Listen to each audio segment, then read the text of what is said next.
at least for the capital at this stage, and push very hard to overcome the situation. Who else can stand up for liberty in the world? I mean, you know, when America isolated itself from Europe, Europe always fell.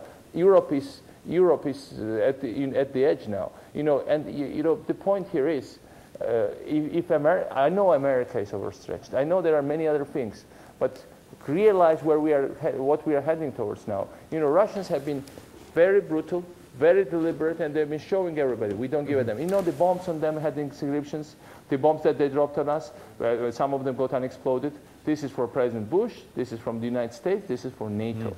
And that's what the people, Russians are fighting. This is not war with us.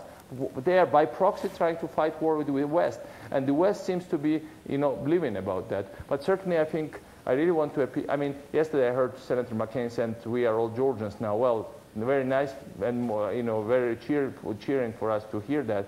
But of course, it's time to pass from deeds to from words to deeds. And let me just back up on a point that you made about U.S. peacekeepers in Georgia. The European Union, as part of the ceasefire agreement, has offered EU peacekeepers, but you say you want to see American forces on the ground there in Georgia?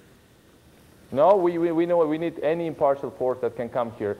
You has been talking about some kind of monitoring. We welcome that. Any impartial force that will allow us to get out Russian occupiers and to kill Russian intervention is welcome here. You know, Georgia has always been a peaceful country. We don't need violence, for God's sake. This is the last thing prospering Georgian economy needed. And now, you know, you know, what the Russians are trying to kill the idea of success, because we were not just a democracy, a very successful and prosperous democracy until now. Look at, you know, despite they are bombing us, and I've been driving through the roads, and the Georgian policemen are patrolling roads, trying to regulate law and order. The lights are on. You know, cell phone communication is still working. You know, all the major communication systems are there. You know, still, shops are open. That's how democracies respond. People are motivated and cheerful.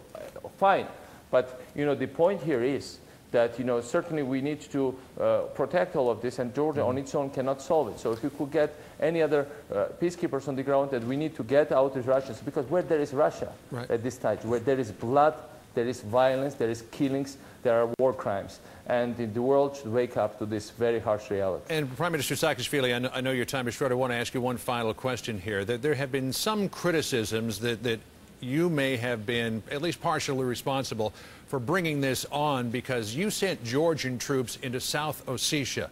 What do you say to those criticisms? I'm sickened of this cynical and absolutely unfounded allegation coming, by the way, mostly from Russia. Our troops were always there. We always controlled most of South Ossetia. They were fired at by Russian-controlled, Russian-armed, and Russian-backed South Ossetian separatists that are Russian citizens and are run by Russian officials and Russian officers. We didn't react for a long time. I announced unilateral ceasefire, and we only responded after 150 Russian tanks moved into Georgian territory and started open intervention. And you know what? Germany told the world they were attacked by Poland in 1939.